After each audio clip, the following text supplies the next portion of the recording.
In the rolling fields of Hampshire, where the sun seemed to caress every leaf of the ancient oaks and the wind ran free across the meadows, two neighboring properties stood.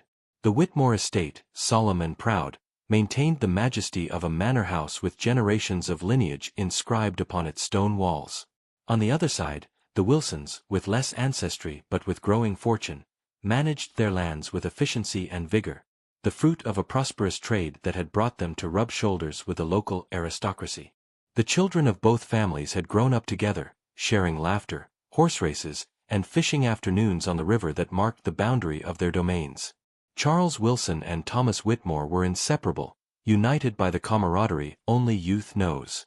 However, that friendship had one constant interruption: Violet Wilson. At barely 12 years old, Violet insisted on following them everywhere, her curls loose in the wind and her shoes stained with mud. Wherever Charles and Thomas sought the silence of fishing, she would appear with an improvised rod, determined to prove she was no less capable than them. But often, the young Thomas, at 15 and with the haughtiness of his position, looked at her with a mix of annoyance and arrogance. "Violet," he said one afternoon, when she sat stubbornly beside them on the riverbank, "why don't you go with your mother to learn embroidery? This is no place for young ladies." The words fell like stones into the girl's heart. She wanted to reply, to raise her voice and demand her right to stay there. However, all she managed was to clutch the rod with trembling hands and avert her gaze to hide her tears.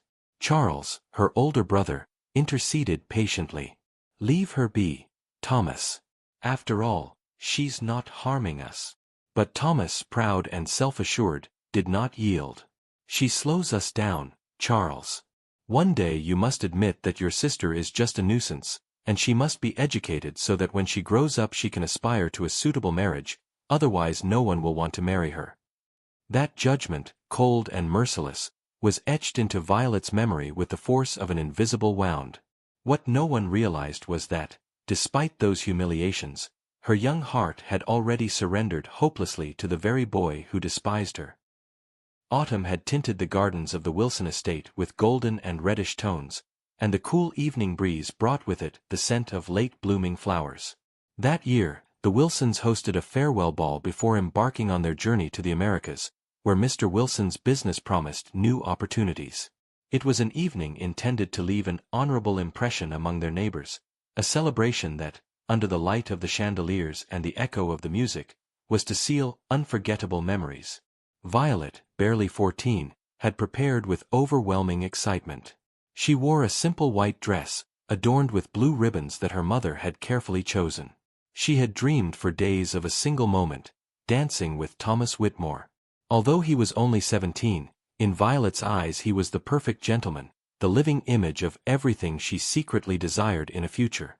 As the guests filled the hall, Violet searched for him among the shadows and conversations, following his every gesture. She watched him laugh with Charles, converse with the adults, and move with an elegance that seemed innate to those of his lineage. Gathering all her courage, the girl approached him when the music changed to a softer tempo. She tugged lightly on Thomas's sleeve, her gaze trembling and a smile that struggled to be brave. "Will you dance with me, Thomas?" she asked, her voice fragile but full of hope. For an instant, he fell silent. The young nobleman, surrounded by onlookers, caught the stifled laughter of some older peers, who watched with mockery the audacity of the young Wilson girl. Pride, that invisible poison, took hold of him. "Not tonight, Violet," he replied coldly, almost with contempt. "Find another partner." The words, as sharp as a knife, made Violet's smile vanish. She felt tears well up in her eyes, though she did her best to hold them back. She mumbled a clumsy, "as you wish," and retreated, disappearing into the crowd. From a distance, Charles observed the scene. A shadow of disapproval crossed his face, though he chose to remain silent so as not to embarrass his friend. Thomas, on the other hand, believed he had handled an awkward moment with firmness. He didn't know, or didn't want to know, that with those few words, he had broken the most innocent heart that had ever loved him. While the music continued and laughter filled the hall, Violet escaped to the gardens, hiding among the rose bushes. There, under the pale moonlight, she let out the tears she could no longer suppress. She promised herself she would never again show her heart so openly. Years later, when the memories of childhood would blur like a distant dream, that scene would still burn in her memory as the cruelest wound. And so, with the echo of distant music and the bitter taste of rejection, Violet departed soon after for the Americas, unaware that one day she would return transformed, a woman capable of challenging the certainties of the proud Thomas Whitmore. The days that followed the ball seemed to dissipate like the mist over the Hampshire meadows. Very soon, the Wilsons' departure became the main topic of conversation in the neighboring parishes. The family, laden with hopes and luggage, prepared to cross the ocean in search of new horizons. Violet, barely 14, got into the carriage that morning with a heavy heart. She looked back toward the Whitmore estate, hoping to see, if only for an instant, Thomas's silhouette bidding farewell. But she did not find him. Her brother Charles, instead, remained by her side, offering a smile that could not erase her sadness. The sea soon swallowed the distance, and with it, the innocence of a girl who had loved too early. In America, life took on a different rhythm. The vibrant city of Boston, full of merchants, became the setting where Violet would grow up. Her father prospered in maritime business, and with that prosperity came a more refined education for his daughter. French and piano teachers came to their house. Distinguished ladies instructed her in manners, embroidery, and dance. But Violet, far from being just a docile student, avidly absorbed every new piece of knowledge. She learned to read English and American poets, to debate with a freshness that was surprising, and to walk through salons with the grace of someone who knows she is her own person. The years passed, and that bright-eyed girl became a young woman with a serene gaze, whose gestures had the natural elegance of a lady and the determination of someone who had known a wider world. Despite everything, every so often, when the music of a ball resonated or when a young man tried to offer her his hand, her memory returned to an indelible scene: Thomas Whitmore's rejection, his cruel refusal on that last night. And although her heart still held that name, Violet learned to hide it under a veil of pride. Meanwhile, in England, life continued its course with the constancy of a river that never stops flowing. Charles Wilson, now a young man of firm character, continued his studies at Oxford, where his friendship with Thomas Whitmore grew even stronger. Thomas, heir to a title that awaited him like a heavy suit of armor, grew up between duty and expectation. At Oxford, he excelled in his intellect, his skill in sports, and the ease with which he captivated those around him. He had everything a young nobleman could desire: a secure fortune, a respected name, and a future mapped out by generations. But, deep down, there was something that neither prestige nor admiration could extinguish, a restlessness that often assailed him in silence. He remembered, without wanting to, the small figure of Violet chasing them in their childhood games. He remembered her tear-filled eyes on the riverbank, or that trembling gesture at the ball. However, he filed it away in the corner of uncomfortable memories, convinced it was a childhood matter, nothing more. Over time, his parents began to whisper more insistently the name of Lady Eleanor Davenport, a young woman of noble birth, elegant and respected throughout the county. In the eyes of Lord and Lady Whitmore, it was the perfect union, an ancient name joined with another of equal lineage. Thomas smiled, nodded, and performed the necessary courtesies. But in the most intimate part of his heart, he refused to admit what he still did not understand, that no lady seemed to awaken a true interest in him. Thus, in two different worlds, Violet and Thomas grew up without knowing how much they were transforming for each other. She, a cultured and dazzling woman, carried the scar of an early love that had never fully healed. He, trapped between duty and the emptiness of social perfection, was unaware that the girl he had once disdained would soon return, not as an uncomfortable memory, but as the most powerful temptation of his life. And destiny, patient and silent, awaited the hour to bring them together again. The news traveled through Hampshire like an excited murmur: the Wilsons were returning from America. After more than a decade of absence, the family carriage once again moved along the roads that bordered the English meadows, bringing with it not only wealth increased by business but also the mystery of how they might have changed. Charles had matured into a serious and determined man, though he retained that frank smile that made him approachable to everyone. The servants of the Whitmore estate spoke of Violet in low voices, with the curiosity of those who adore rumors. They say she's not the same girl as before, that in America she became a lady of elegance, with manners as refined as a countess's. That day, the Wilsons descended from the carriage amid the anticipation. And there was Violet. She left her travel veil behind, and the warm spring air caressed a face that time had sweetly delineated. Her eyes, even more expressive than in childhood, shone with the serenity of someone who had known distant worlds. Her walk was confident, delicate, almost ethereal, and her sky-blue muslin dress enveloped her like a promise of freshness. The ladies present could not help but murmur with admiration. The gentlemen, an attentive silence. The girl who had been a source of mockery in childhood games returned transformed into a young woman who seemed to carry a new, unattainable air with her. And as Violet's eyes once again fell upon the land she had never forgotten, her heart beat with force. For although no one suspected it, she knew that beyond the appearances and formal greetings, one name still throbbed within her: Thomas. It was at the Whitmore estate that destiny, true to its custom, wove the reunion. Lord and Lady Whitmore had invited the Wilsons to a soirée in their main hall, on the pretext of welcoming them back after so many years of absence.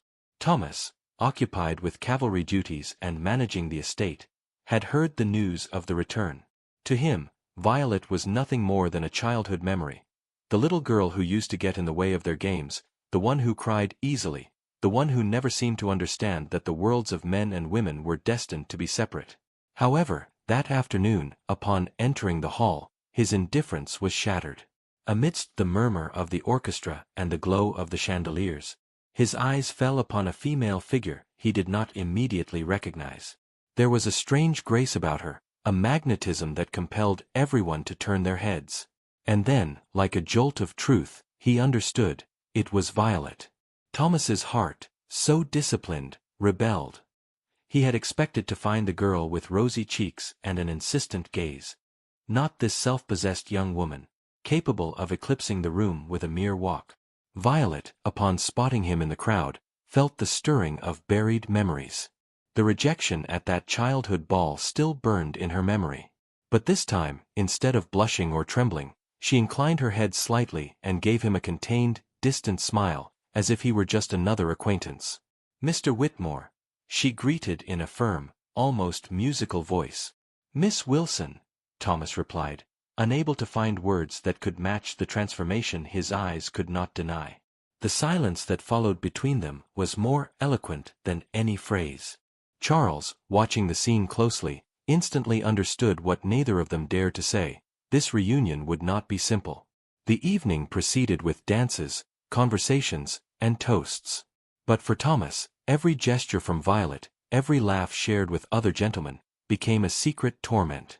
And Violet, though she maintained her composure, knew that the heart she had tried to forget was beginning to beat with dangerous intensity again. In that hall, under the watch of two families and the weight of appearances, a story that had never truly ended was resuming. Violet's arrival did not go unnoticed. In just a few weeks, the salons of Hampshire filled with rumors: Miss Wilson has returned transformed into a social jewel. Suitors were not long in appearing, eager to court her. Men of fortune, young officers recently returned from campaign, and sons of landowners with ambitions.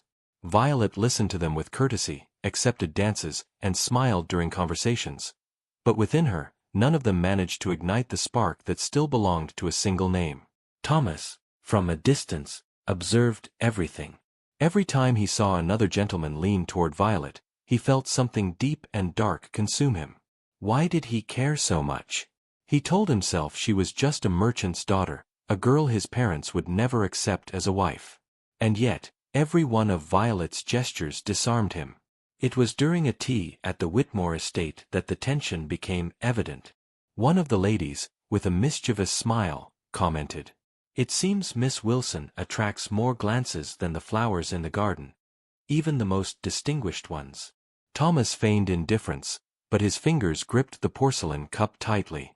Violet, with a slight glint in her eyes, replied, "It's no merit of mine. Men tend to get bored quickly with what they have close by and are distracted by what seems new." The words, though soft, seemed aimed at him. In parallel, The pressure from Thomas's parents intensified. Lord and Lady Whitmore, respectful but unyielding in character, insisted that their son must secure a suitable alliance. The perfect candidate was Lady Eleanor Ashworth, the daughter of an old family, well-educated, demure, and with impeccable manners. Her mere presence in a salon evoked the idea of virtue and stability. "Thomas," his mother told him one night, "you know well that feelings are fleeting, but family ties endure for generations. Eleanor will bring honor and respect to the Whitmore name. There is nothing more to think about." Thomas listened in silence, unable to confess what was simmering in his chest. For though he recognized Eleanor's sweetness and had no complaints about her, every fiber of his being rebelled against the idea of a marriage without passion. Meanwhile, Violet, upon learning of these rumors, felt an invisible dagger pierce her. She had loved him in silence her entire life, and now she had to watch as he was paired with a lady who represented everything she had been denied: tradition, lineage, prestige. Destiny, always capricious, brought them together one summer afternoon in the same place where they had played as children, by the river that crossed the boundaries of both estates. Violet had sought a moment of solitude, tired of the suitors and the curious glances. She was leaning over the water, remembering the days when she tried to fish with Charles and Thomas, when a voice startled her. "I didn't imagine I'd find you here." It was Thomas. Time seemed to rewind, returning them to childhood, though now they were not children. They were a man and a woman, with hearts heavy with memories and longings. "And why not?" Violet replied, with a hint of irony. "After all, I used to come here all the time, even though you were determined to send me away." Thomas smiled, chagrined. "We were fools. I was cruel to you, I know." Violet looked away, holding back her emotion. "Cruel would be an understatement. But it doesn't matter, Mr. Whitmore. All that is in the past." However, her eyes betrayed her. They shone with a disguised resentment, with a pain that had never healed. And Thomas perceived it. Silence stretched between them, broken only by the murmur of the river. Finally, he took a step toward her.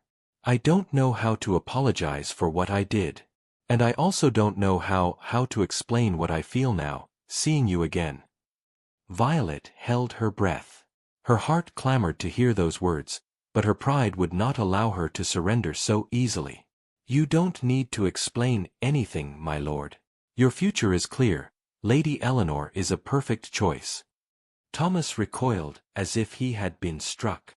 "Is that what you think?" "It's what everyone thinks," Violet replied, before turning and walking away, leaving behind the scent of wild flowers and a man immersed in the most painful contradiction of his life. Summer was advancing, and with it, the rumors of possible engagements for Violet. Among all the suitors, one stood out above the rest: Lord Edward Blackwood, heir to one of England's most ancient families. Tall, handsome, and with a smile capable of charming anyone, Edward possessed what was necessary in the eyes of society: a title, fortune, political connections, and a pleasant character. His arrival in the Hampshire salons was met with enthusiasm, and very soon, everyone's attention focused on the possibility that his interest in Violet was more than just a fleeting whim. At a soirée at the Whitmores' home, Edward approached Violet with a gallant gesture. "Miss Wilson, I'm afraid this waltz demands the most charming company in the room. Will you grant me the honor?" Violet, surprised by the confidence of the young earl, nodded courteously.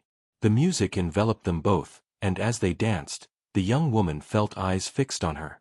Thomas's among them. From a corner, Thomas watched their every move. The way Blackwood's hand rested on Violet's waist, the way she smiled, the murmurs of approval that spread among the guests. It was all unbearable to him.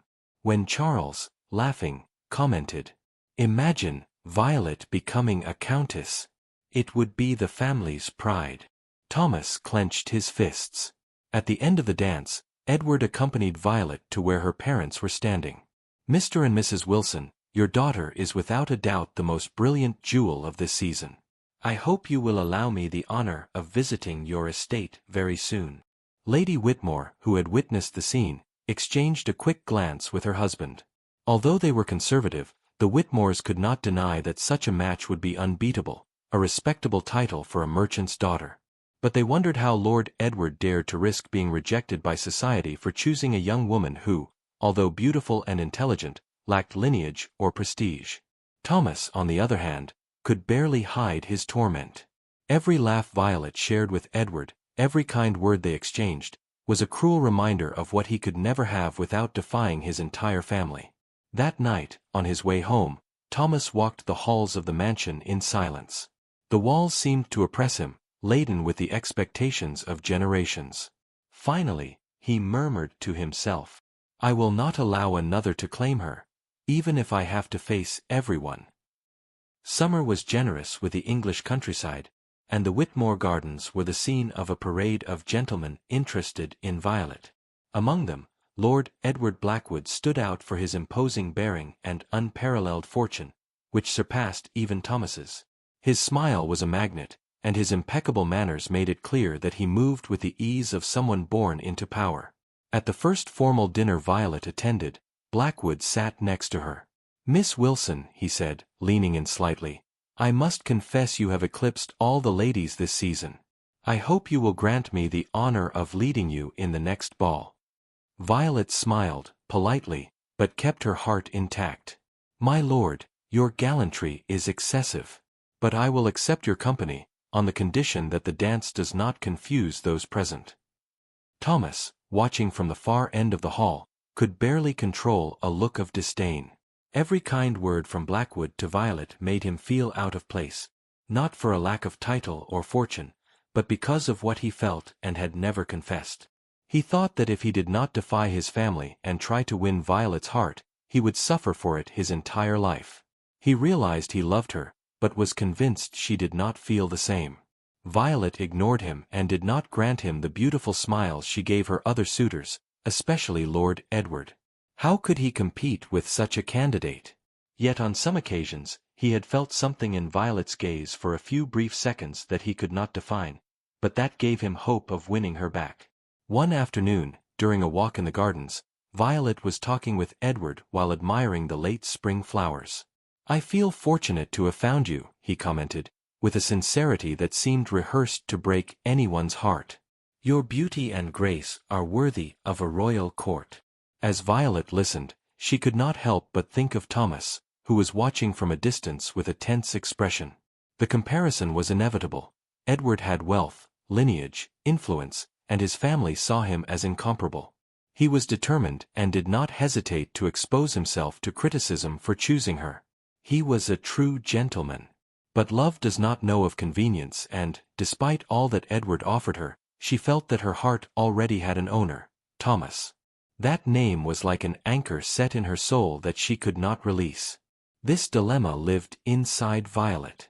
Her pride told her that she did not deserve to continue suffering for Thomas. But not even those thoughts she tried to repeat to herself could convince her heart to stop beating with uncontrolled force every time she saw him.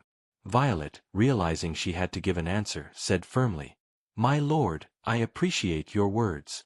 But life teaches us that one cannot always command the heart." Edward fell silent, and gave her a warm smile, though deep down he knew his feelings were likely not as reciprocated as he would have wished. During a ball at the Whitmore estate, Blackwood again demonstrated his mastery of etiquette and the admiration of high society. He leaned toward Violet with a perfect gesture, while Thomas, caught between desire and desperation, barely managed to look her in the eye. In a whisper only she could hear, Blackwood commented, "Few men could resist your charm. Many would give everything for one of your smiles." Violet, with a delicate smile, replied, "Some men also give everything without deserving it." Thomas, hearing those words from a distance, felt a deep blow. He understood that it was not wealth or a title that made Violet interested in someone, but love, and that he had to win back that heart that had always belonged to him. That night, in private, Lady Margaret Whitmore spoke with her son. "Edward Blackwood is, without a doubt, a perfect match. A great fortune, an old name, a secure future. But I don't understand how Edward dares to defy all of society by intending to marry someone without ancestry." Thomas replied to his mother, "There is something you cannot buy, like passion, sincerity, and devotion. I am sure that when Violet chooses someone, she will not do so for money or prestige, but for a deep love. In saying those words, Thomas understood that his struggle was not against Edward, nor against his fortune, but against his own fears of losing Violet. He was no longer afraid to face his family or society, he only feared her rejection. Spring was advancing, and the days were lengthening, bathing the Whitmore gardens in a golden light that seemed to awaken the oldest memories. Violet moved gracefully between the salons and the garden paths, always observed by Thomas's attentive eyes and by Lord Edward Blackwood's smile. One afternoon, during a walk by the river that had witnessed so many childhood adventures, Thomas decided he could no longer hide what he felt. His footsteps echoed on the gravel while his heart pounded strongly in his chest. Violet was a short distance away, picking wildflowers with the natural ease of someone who belongs to that landscape, unaware of the storm her presence was causing. "Violet," Thomas said, approaching with determination. "I need to speak with you." She looked at him, surprised. But she had no time to respond, as he continued. "I have been a fool, I know it. I despised you when you were a girl and hurt you without realizing what I felt. But I have come to understand something I can no longer ignore." He paused for a moment, seeking the courage he needed. "I have always loved you, Violet. And every day I spend without telling you is a torment." Violet looked at him, astonished, her eyes shining. Her heart stirred, and for an instant, all the air around them seemed suspended. "Always," she whispered. "Since we were children," Thomas confessed, in a firm voice. "I always saw you, I always wanted you, even if I didn't express it. And now, seeing you again, I know I could not wish for another woman. No one interests me more than you." Silence took hold of them both, broken only by the murmur of the river and the distant song of a bird. Violet felt a torrent of emotions wash over her: joy, relief, fear, uncertainty. It was then that Blackwood appeared, his arrival preventing Violet from expressing her feelings. With his charming smile and impeccable manners, he said, "Miss Wilson." Thomas saw him and understood that the choice was imminent. Then, he said to Violet, "Please think about my words."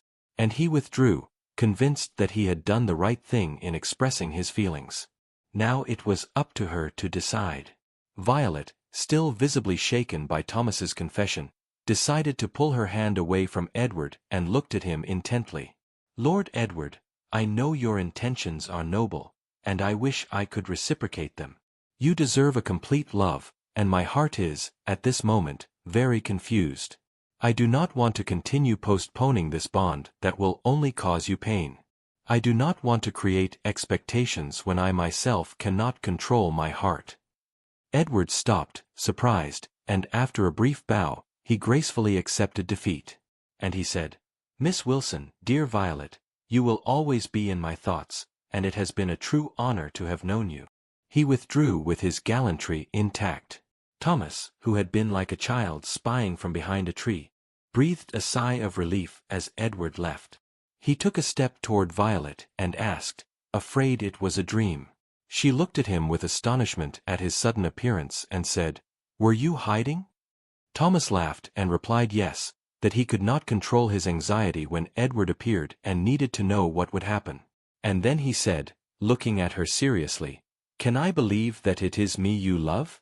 Because my heart is completely yours, and I will love you my entire life."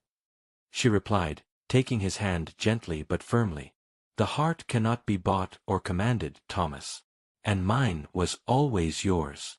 The young Whitmore gently pulled her toward him, and for the first time, after years of silences, mockery, and jealousy, their lips met in a kiss full of promises, of memories, and of a love that had survived distance, time, and all social conventions.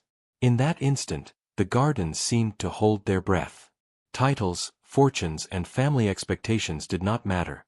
Only they existed, united by a feeling as old as it was true. The night of the grand ball arrived like a torrent of lights, music, and expectations. The halls of the Whitmore estate, adorned with crystal chandeliers and embroidered tapestries, shone with the brilliance of a high society that expected to see alliances, future engagements, and, of course, the displays of elegance from Violet Wilson. She descended the main staircase wrapped in a deep blue velvet dress, which enhanced her bearing and beauty. Her every step seemed to mark its own tempo, and all eyes turned toward her. The music began, and gentlemen rushed to invite ladies. Violet, with courtesy, accepted some dances, always maintaining the composure and elegance that life in America had taught her. But every time Thomas's hand approached to offer her a dance, her heart raced and her fingers trembled with anticipation. Finally, the moment arrived. Thomas stepped forward, setting aside any other interaction, and offered his arm to Violet with a determination she could not ignore. "Will you grant me this dance, Violet?" he asked, in a low but firm voice. She smiled, and her eyes shone with a mixture of joy, pride, and contained love. "Of course, Thomas." As they danced, all the murmurs in the room seemed to fade away. Only they existed, the memories of childhood, the unsent letters, the prolonged silences, and the years of hidden love. Every spin, every bow, was a message that no one else could understand. But the tension had not completely disappeared. Thomas's parents, conservative and proud, exchanged tense glances. Neither dared to intervene immediately, but they were worried about Thomas's decision to unite with Violet. At the end of the dance, Thomas led Violet to a balcony overlooking the gardens, lit by the moon. The cool breeze caressed their faces as he took her hands firmly. "Violet," he whispered, "tonight there are no more doubts, no more fears. I have waited too long, and now I just want the world to know what I feel."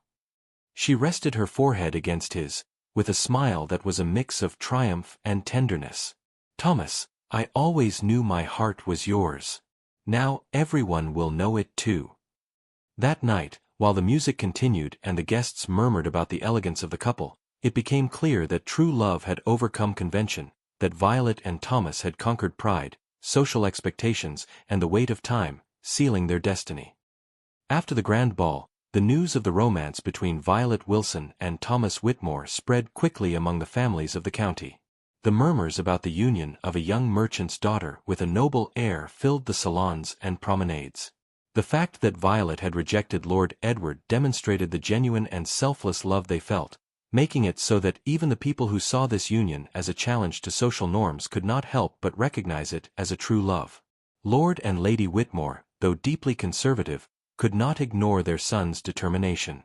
Thomas had demonstrated through his actions that his choice was not a youthful whim, but a deep and conscious commitment. His firm attitude, accompanied by Violet's elegance and good breeding, began to soften his parents' resistance, albeit slowly. "Thomas," Lady Whitmore said one afternoon, in a tone that mixed severity and resignation, "I cannot say that I approve of this union immediately, but I see that neither the norms nor our warnings have changed your determination. And, I must admit, there is something respectable and sensible about your choice that I cannot ignore." Thomas nodded with humility, but with contained pride. "Mother, father, Violet is my partner, my true love. Nothing you say or social pressure can change that." Violet's refined education, her impeccable manners, and above all, her sincerity and love for Thomas, began to disarm the family's prejudices. Lady Whitmore watched as Violet cared about the estate's affairs, how she supported Thomas in every decision, and how her heart remained whole and generous. With each passing day, her approval grew. She felt the affection she had once had for that dear girl rekindle. Lord Whitmore, a rigid and severe man, began to notice that Violet's presence inspired a natural respect in everyone she met. He understood that, although the union was not what he would have planned, there was a value and nobility in her that transcended money and lineage.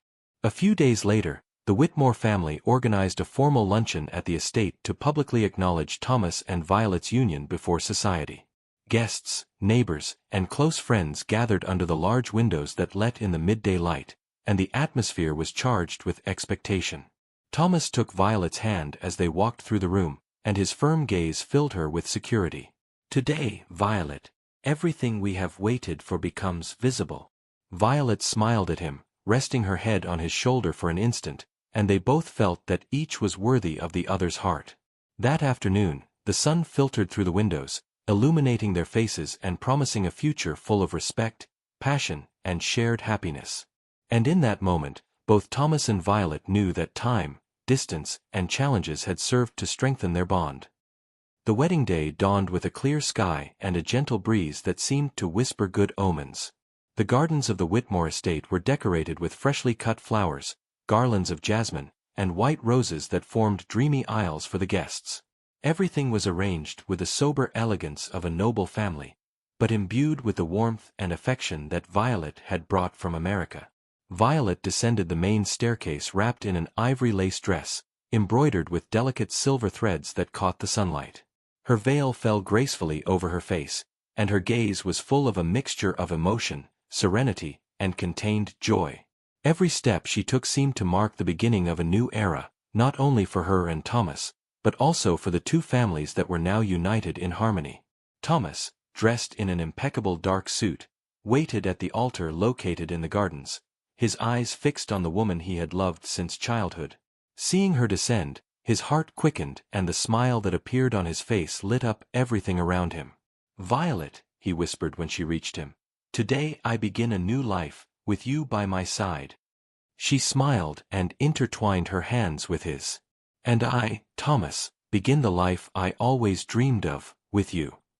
The priest began the ceremony while the guests watched in silence, with knowing smiles and emotional glances. The Whitmores understood that the union of Thomas and Violet was the culmination of a true, deep, and lasting love. The Wilson family and her brother Charles, who had always perceived Violet's love for Thomas, felt a deep happiness in witnessing the couple's emotion. The vows were pronounced with sincerity and emotion. Thomas promised Violet respect, loyalty, and a love that would know no bounds, and she returned the same promises, sealing their commitment with words full of history, memories, and contained passion. Finally, Thomas and Violet's lips met in a kiss that was more than a tradition. It was the consummation of a love that had survived time, distance, and social pressure. The guests applauded as the sun slowly set, bathing the gardens in a golden glow that seemed to bless the union. And so, under the sky of Hampshire, surrounded by flowers, childhood memories, and the silent blessing of all those who had accompanied them, Violet Wilson and Thomas Whitmore began their life together, a life of love, respect, and happiness that neither time nor society could ever break. If you enjoyed this story, please like and subscribe.